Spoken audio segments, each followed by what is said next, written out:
And on Thursday, the upperclassmen will be playing at Troy University at 6 o'clock against the Orlando Reds. Friday schedule looks like this.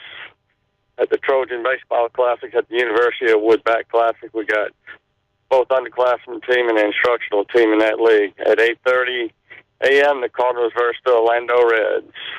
That'd be the Cardinals Red. At 10:45, the Cardinals instructional team will play the Sticks out of Montgomery. At 1 o'clock, the Cardinals Red will versus the Wiregrass Cardinals Blue.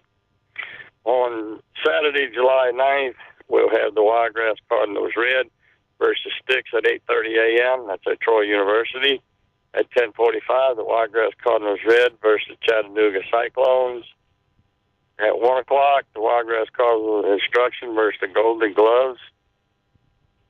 And at 3:15, the Wiregrass Cardinals Blue versus the Montgomery Dirtbags.